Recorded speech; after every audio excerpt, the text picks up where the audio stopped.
recta corta, te presentas. ¿Quién eres tú? Hostias, pues no lo sé. Pero, en fin. Hola. Soy Gaby Paredes de Barcelona y estoy aquí de viaje mágico turístico por Argentina y por Bogotá. Estamos en la casa de Richard, que es una casa magnífica y asombrosa, y aquí vamos a hacer de aquí a poquito una pequeña actuación, una pequeña gala unipersonal y después una conferencia tratando, pues eso, que nos gusta a todos, que es la magia de cerca. Es una pregunta muy amplia, ¿no? Yo diría, pero bueno, así de manera muy sui generis, ¿no? De magias hay muchas, nosotros nos dedicamos a una, ¿no? Que tiene unas particularidades muy concretas, ¿no? Pero magias de haber hay muchas, ¿no? Yo qué sé, un cuadro de Magritte puede ser muy mágico, ¿no? Un arco iris es mágico, ¿no? Esa magia que nos ofrece la naturaleza, por ejemplo. Un niño descalzo que dice que está desnudo del todo es mágico, por lo que te impresiona la inocencia, añadirá la profunda sabiduría que contiene y la metáfora que contiene esa frase. Es decir, hay magia en muchos sitios, quizá hay que aprender a verla o a descubrirla, ¿no? Y nosotros nos dedicamos a una en concreto, ¿no? Que es el arte de la ilusión, por reducirla lo más posible, donde hay que superar el nivel de engaño para que alcance el estatuto de arte que le corresponde, ¿no? Llego de manera muy peculiar, inesperada, sobre los 17 años, porque antes de eso yo no recuerdo que los magos me interesaban lo más mínimo, ni por televisión, ni en ningún otro lado. A mí nunca me regalaron una cajita de magia que yo pueda recordar con nostalgia. Y coincidió con una época en la que yo iba directamente para inútil total, ¿no? Es decir, en una época en la que no sabía qué hacer con mi vida, no me gustaba nada, no me interesaba un carajo nada. Y ahí voy a visitar a un colega que está enfermo y le encuentro toda la habitación llena de cartas por el suelo y él en la cama tirando cartas de una baraja. Y entonces me habla de un libro que se ha comprado por correo, un libro al uso de aquellos que son, en fin, hechos a pedazos, poco más o menos, ¿no? Y estaba ensayando la carta boomerang y obviamente no le estaba saliendo, claro, ¿no? Claro. A partir de aquí empezó toda la fiesta. Tardé bastante en darme cuenta de que la magia me iba a marcar para toda la vida, ¿no? Tardé un tiempo en darme cuenta que realmente iba a ser definitiva, ¿no? Pero empezó así, y previo a eso yo no tengo noción de que la magia fuera para mí relevante en ningún sentido. Y mírame.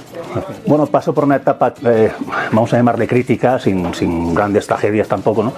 Pero es cuando, claro, yo me inicio en la magia, aprendo, voy leyendo cosas, voy aprendiendo magia, conozco el Café Teatro de Antiola en Barcelona, se tercia, empezar a hacer magia allí a partir de un cierto tiempo, ¿no? Magia por las mesas, en fin, ¿no? Las sesiones de magia que se hacían al final del espectáculo, ¿no? Y yo justo en ese tiempo, yo salgo de allí un poquito cabizbajo, como con una sensación extraña, una inquietud no muy satisfactoria, ¿no? Yo a mi casa, me iba a casa andando y volvía al Antiola andando por las noches, ¿no? Para actuar, y tenía tiempo para reflexionar y había ahí como había una insatisfacción ahí que no estaba muy clara, muy precisa, ¿no? Probablemente fuese que yo en ese tiempo yo estaba trabajando todavía a nivel del engaño. Engañaba, las metíamos dobladas, porque con la magia es muy fácil. Hay que contar que el mago siempre sale con blancas, ¿no? Con lo cual la ventaja es tan enorme que engañar es fácil. En sentido estricto, engañar es fácil. Lograr que no sientan ese engaño, eso es difícil.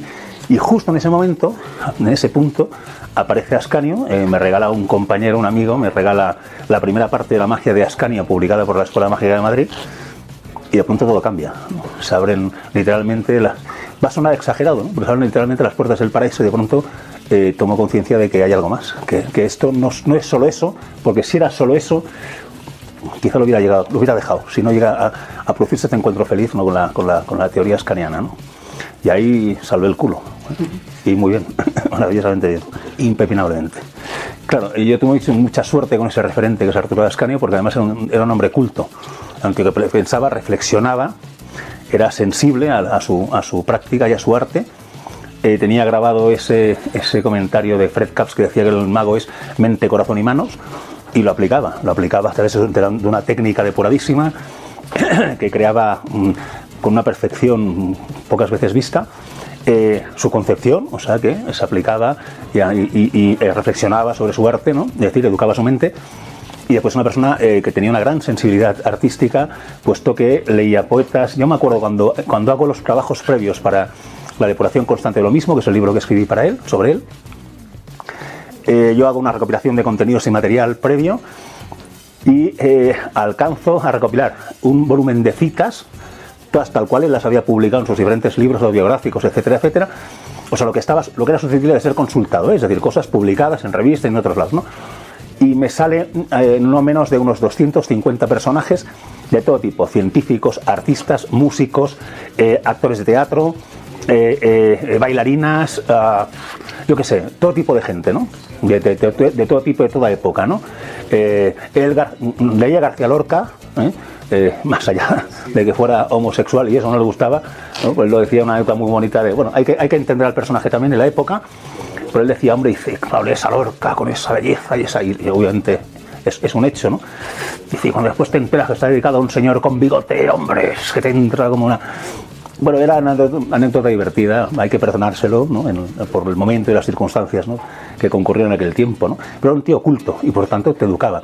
Y yo he tenido amigos cercanos que han llegado a conocerle, que viajábamos a Madrid para estar con él, que acabaron incluso, terminaron cursos o carreras que de otra manera hubieran dejado si no a producirse este encuentro, ¿no? O sea, te incitaba a profundizar en otras áreas del conocimiento y del arte. Bueno, el primer salto cualitativo fue cuando tú estás imbuido de esto, quieres conocer más, ya estás Canio por en medio, influyéndote muchísimo y afectando tu mente, ¿no? Y entonces te empiezan a inquietar una serie de cosas que hasta ahora que te han pasado un tanto desapercibidas, como por ejemplo que la magia sea un arte, ¿no? La reina de las artes que se decía y estas mandangas. Arte, pero yo no sé ni siquiera qué es el arte, yo no sé ni siquiera qué es eso de arte, ¿no? Y entonces hablo con alguien que entiendo que está infinitamente más cultivado que yo, que es lo que hay que hacer siempre, ¿no? Ir al que sabe, ¿no? Es decir, a enterarse uno de sus limitaciones y aceptar la sabiduría de otro, ¿no? Ir al que sabe preguntar. Y me dio 2 libros, La definición de arte de Umberto Eco y La necesidad del arte de Fischer. Fueron los 2 primeros que leí. Para entender, claro, el de Umberto Eco fue criminal. El otro, que es un libro canónico y por el que pasa todo el mundo, que hace, yo qué sé, bellas artes y cosas de estas, fue maravilloso, ¿no? Y de hecho utiliza la palabra magia para hablar del salto evolutivo, ¿no? De que hace el hombre cuando abstrae por primera vez un elemento de la naturaleza y transforma el hábitat, ¿no? Porque a todo esto la magia tiene mucho que ver con la antropología en un sentido. No es un arte casual, no es un arte que podría no existir. La magia es inevitable, o sea, darse cuenta con el tiempo que te dedicas a algo que no podría no existir es una cosa muy, muy, muy asombrosa y muy sorprendente, ¿eh? O sea, eso cambia mucho el tema, ¿no? Y a partir de aquí, bueno, fuimos buscando los libros no de magia. Tienen una virtud maravillosa, no digo que los de magia no lo hagan, pero se presentan mucho y muy bien entre ellos, hablan entre ellos, ¿no? Y cuando coges un libro es como si abrieras 10 o 20 de golpe, ¿no? Entonces si los consultas y sigues las directrices del autor, vas conociendo más personajes, más autores. Ha habido mucha gente que ha pensado mucho y muy bien y vale la pena tenerlo en cuenta, ¿no? Limitarse eso a los libros de magia es fatal. Hay cosas que aprender sobre la magia que no están en los libros de magia, desgraciadamente. Cuestiones que tengan que ver precisamente con la magia como arte, ¿no?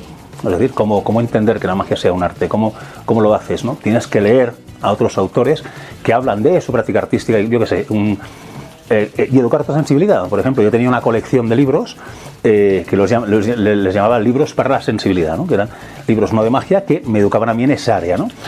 Después otros libros de comunicación, de neurociencia, en fin, ¿no? Tratados filosóficos sobre la estética o sobre el arte, también educaban mi mente, ¿no? Bien. Pero los libros para la sensibilidad para mí eran fundamentales, ¿no? Te puedo mencionar desde de lo espiritual el arte de Kandinsky, que es un libro que vale mucho la pena leer. Desde luego la estética, voy a decir mal, ¿no? De Aristóteles es impepinable, ¿no? ¿Qué te digo más? Las cartas a un joven poeta de Rilke. El libro del desasosiego de Pessoa, que es un libro absolutamente maravilloso, es un diario que tiene su punto trágico, puede tener ese eco un poco triste, pero tiene cosas preciosas que te incitan a pensar, a reflexionar y después aplicarlos a la magia, ¿no? A encontrar maneras de comunicarla, ¿no? No me ha costado, es una cuestión de tiempo. Yo recuerdo en su momento, en esa época del Llantiol, que es cuando de pronto empiezan a surgir la posibilidad de hacer bolos o actuaciones diversas, ¿no? Hacer un restaurante, hacer una convención de empresa, cosas por el estilo, ¿no? Descubro claramente que eso no me gusta, me desagrada además bastante, me deja un mal cuerpo durante semanas, y constato que para dedicarse a eso me va a tocar pagar una hipoteca muy alta, ¿no? Porque tengo que dedicarme a juegos que no quiero, que tengan visuales, que sean directos. Voy a tener que trabajar un nivel de comedia muy simplón, ¿no? Charlas muy cómico, todo muy vivo, todo muy tiqui y arreando, ¿no? O sea, todo como muy práctico, muy a mano, pero no me va a permitir profundizar. Y yo no me siento capaz de cumplir una magia artística y después cumplir al mismo tiempo una magia comercial. Yo ese equilibrio soy incapaz de llevarlo adecuadamente, ¿no? Así que decido no dedicarme profesionalmente a ella y busco trabajos que me permitan reflexionar, leer y estudiar en torno a ella, ¿no? Entonces, en vez de invertir en dinero, decidí invertir en tiempo, ¿no? Y hasta hoy, ¿no? Entonces, y yo no me quejo en absoluto. Sí. Hombre, hay una cosa que a mí me enseña Juan, claramente cuando lo ves actuar, te la enseña claramente, ¿no? Que es, yo diría que una habilidad sería la capacidad de comunicar tu propio placer al hacer magia, ¿no? Porque creo que no hay nada más seductor que eso, ¿no? O sea, cuando ven a Juan actuar, yo lo había constatado en algunos teatros cuando ibas a verle, ¿no? Y decías, hostias, de vez en cuando te miras al público, en vez de estar te mirabas al público y veías a personas de la edad de Juan, ¿no? Imagínate ya cuando él cumple los 60 años o 65, ¿no? Es un señor con un cierto peso, ¿no? El tío viste, sale con una chistera, una camisa, un tejano con el culo caído, los pelos ahí a su bola, a su aire, tipo más libre, no lo puedes imaginar ahí arriba, haciendo el payaso, pero sin caer en lo ridículo en ningún momento. Tipo peculiar, ¿no? Entonces, y después ves a un señor ahí con una edad similar a la de... Y dices, ¿qué debe estar pensando este tipo, ¿no? Es decir, joder, lo que se divierte el cabrón, con perdón y con cariño, ¿no? Lo que se está divirtiendo el cabrón este, ¿no? Entonces, y eso es una sensación muy potente, ¿no? Esa habilidad, la podríamos llamar así, es fundamentalísima. La capacidad de comunicar el propio placer. Pero primero hay que sentirlo, ¿eh? Esa es otra. Hay algunas estrategias. Yo una que utilizo muchísimo es que el juego sea bello por fuera y por dentro, ¿no? Es decir, no basta que el juego tenga una gracia y tenga unas cualidades externas susceptibles de agradar al otro, ¿no? Sino que además me tiene que gustar a mí, o sea, su estructura interna, su equilibrio, su claridad y economía, ¿no? Como quería Ascanio, cómo se sueldan los movimientos, cómo se desarrolla y se narra en el tiempo del juego, o sentir que todo eso fluye, ¿no? Con limpieza y con claridad, y eso me incita a hacerlo y me incita a cuidarlo y me incita a quererlo, ¿no? Entonces, hay que tener una comunicación especial con los juegos de tu repertorio. Ascanio decía que había que envejecer con los juegos y se refería a eso, ¿no? O sea, no puedes no hacerlos porque lo mismo que dar una conferencia, bueno, la actividad que haremos hoy aquí, realmente se podría reducir a un solo juego, ¿no? Yo con un solo juego de mi repertorio podría estar 3 días hablando, sin problema, ¿no? Porque son maestros permanentes en el tiempo, ¿no? Es difícil de decir. Yo no considero... lo primero que en todo caso hago es contrastar los juegos entre sí para determinar cuál va a ser el primero, porque no creo, o me cuesta mucho creer que hay juegos tácitamente hechos para comenzar y juegos tácitamente hechos para acabar, ¿no? Creo que es, para mi gusto al menos, ¿no? También siendo como es que no soy profesional, tengo que decir las cosas con mesura, ¿no? Pero prefiero esa otra línea de trabajo, ¿no? Que es, voy a hacer esta serie de juegos, los elijo y ahora veo cómo hablan entre sí, ¿no? Y sobre esa charla, ¿no? A varias voces se decide quién empieza, qué juego empieza y qué juego acaba, ¿no? En fin, es una forma peculiar también. Te llegan a aprender a escuchar, sentir lo que los juegos se dicen, es una forma metafórica de expresarlo, ¿no? Pero estar más receptivo que aplicando prejuicios previos, ¿no? Es decir, cállate tú y deja que hable los juegos, ¿no? A ver qué te dicen. Pero sí, es un juego que no se deja situar, que no se deja colocar, es un juego que quizá no toca hacer en ese momento, ¿no? Por decir algo. Según las circunstancias, según... Claro. Lo notas además, notas que bueno, voy a meter aquí en incauto, pues no quiere. Eso pasa mucho a los escritores, incluso a los pintores pasa mucho, ¿no?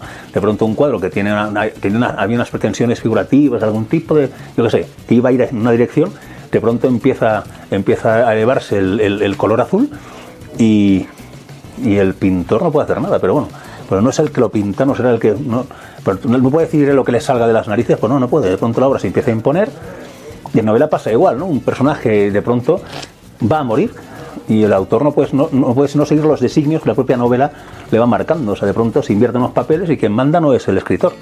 Y dices, coño, esto es bien cachondo, ¿no?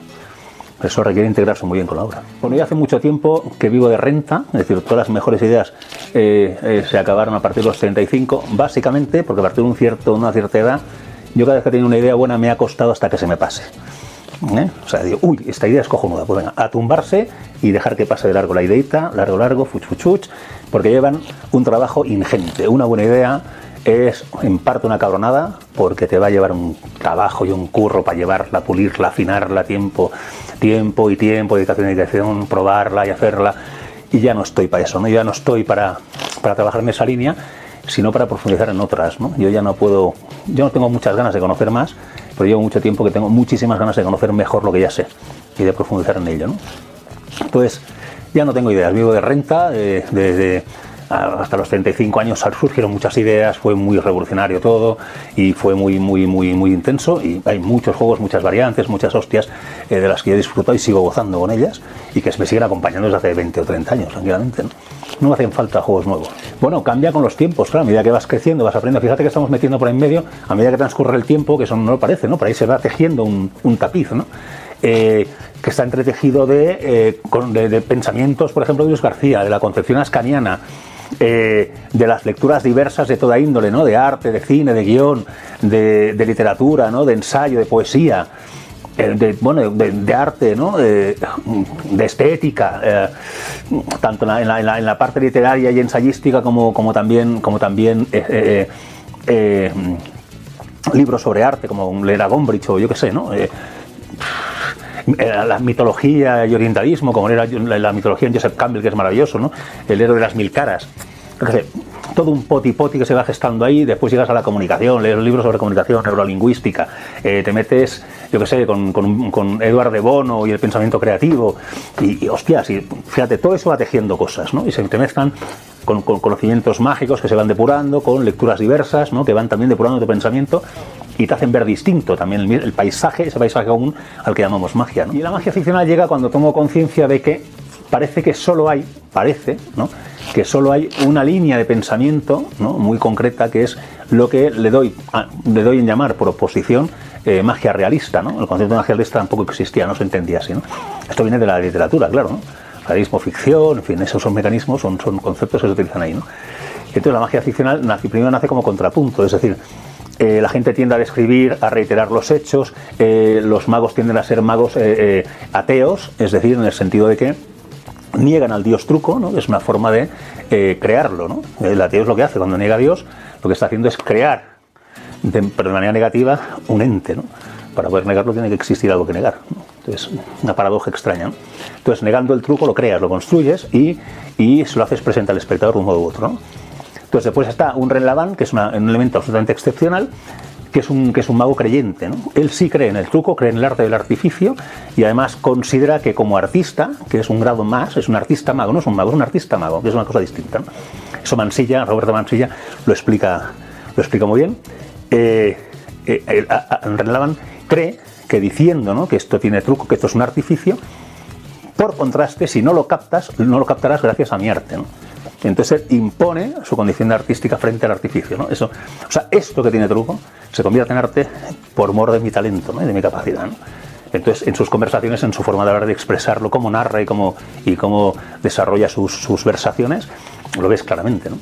¿Entiendes? Y después está lo que se llama magia ficcional, concepto ficcional, que es un mago agnóstico, es decir, ni cree ni deja de creer. En el momento en que te pones en modo mago y actúas, el concepto de truco no tiene vida en ese ámbito, ¿no? Tus contenidos mentales en ningún momento dejan hueco para ese tema, ¿no? Entonces tienes al ateo, ¿no? Que es una magia realista, más en la escuela de Juan, ¿no? Que es confirmar permanentemente, ¿no? Negar las pistas falsas, es decir, convencer al espectador de que negar, es decir, rendir su intelecto para que la emoción y la capacidad de fascinarlo sea posible. A René, que no le importa lo más mínimo, que lo que dice es: yo soy más importante que la magia, estoy absolutamente de acuerdo con él. Es decir, nada es más importante que yo, no tendría ningún sentido. Es decir, la magia no puede ser más importante que el mago. Y por eso mismo los juegos no pueden definirte, tú defines la magia. La magia no te puede definir a ti. Eso es una condición sine qua non, sobre todo como ámbito de arte, como actividad artística hecha por un artista, ¿no? Entonces, hay que aceptar esa. No es fácil, ¿eh? Es decir, si esto es un arte, poquita broma, ¿eh? Las palabras ya las cosas se complican bastante. Es más fácil hacer trucos, os lo puedo asegurar, ¿no? Pero coño, que sea un arte y pretender que lo sea en tus manos, la cosa tiene su estilo, ¿no? Y después viene esa magia ficcional que busca no la negación del truco, sino prescindir de él. Cuando te pones en modo juego, sencilla y llanamente, eso no entra dentro de tus patrones mentales y se ha acabado. Y no haces nada que aluda a ello, ¿no? Entonces todo eso tiene muchas implicaciones, toca muchos palos y literalmente acaba convirtiéndose, desde mi punto de vista, en un paradigma, ¿no? Y un paradigma es algo que trastoca todo el paisaje, todo el evento, ¿no? ¿Qué sucede? Que el paisaje no cambia, la magia no deja de tener sus propias necesidades. El espectador ha de recordar que ahí se mezcló, ha de recordar que no tocaste. Eso, la magia, ese juego, el que toque, lo sigue necesitando. Pero no explicitado. Puedes expresarlo o hacerlo ostensible de muchas maneras, ¿no? Entonces no cambia el paisaje, pero sí la mirada sobre él, y eso es muy importante. Yo he tenido mucha suerte.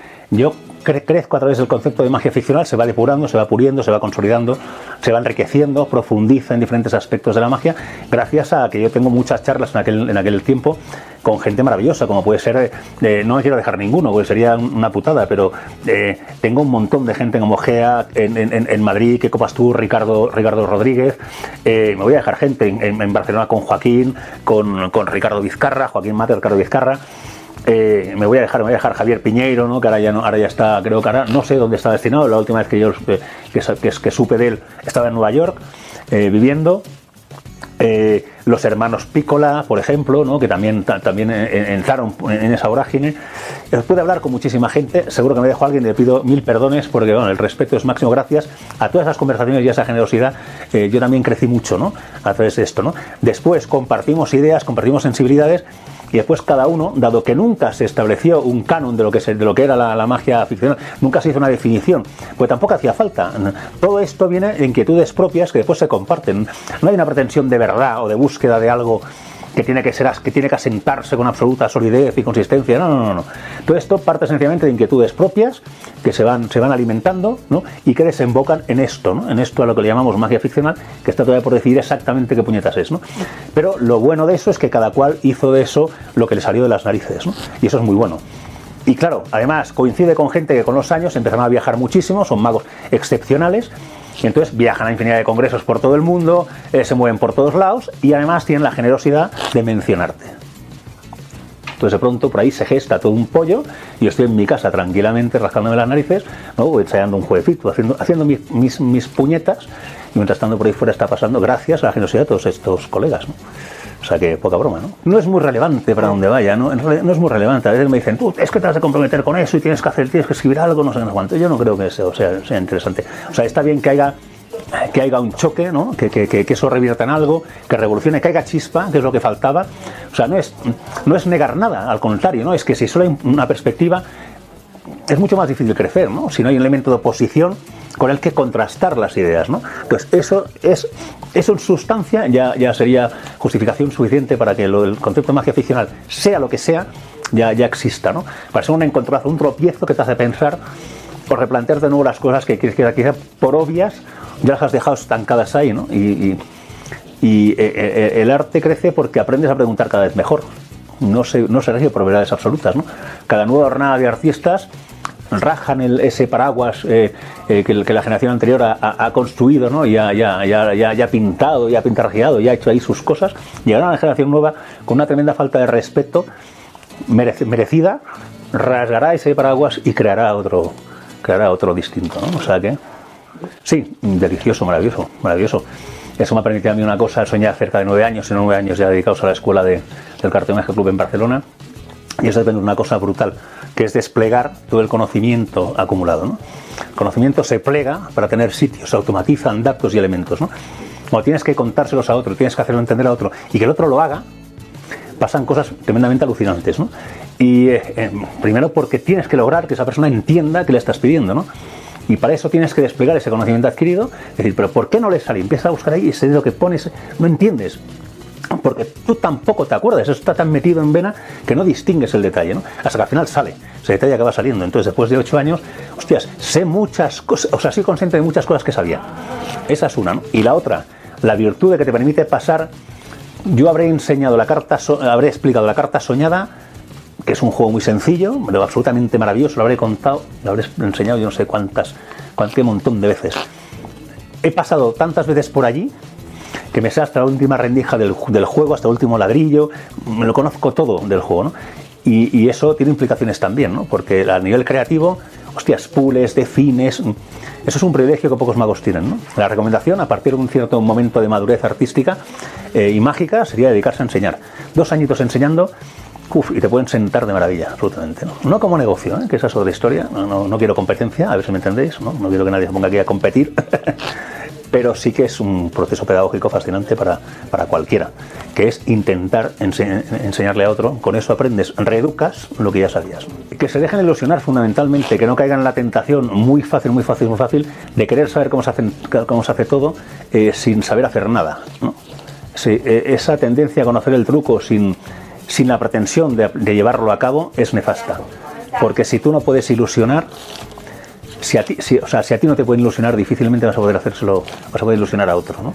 Entonces es jodido una época en la que aprenden cómo desaparece un coche y no tienen ni el carnet de conducir, ¿no?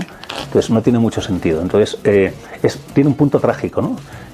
Hay que huir un poquito de YouTube o ser muy selectivo respecto de qué cosas te enteras, ¿no? A veces lo inteligente sería esperar el momento oportuno para que alguien, ¿no?, de pronto te haga un juego, te deje absolutamente alucinado, que recuerdes eso lo aplicas a tu biografía mágica personal. Yo tengo experiencias muy enriquecedoras y tiro de ellas cuando tengo lagunas, ¿no? O sea, remito a cuando Ascanio te hace por primera vez la asamblea de monedas de Ross Bertram, ¿no? O cuando tuve la maravillosa suerte de coincidir con Juan en un congreso, y porque estaba por allí, estaba en el sitio adecuado, en el momento adecuado.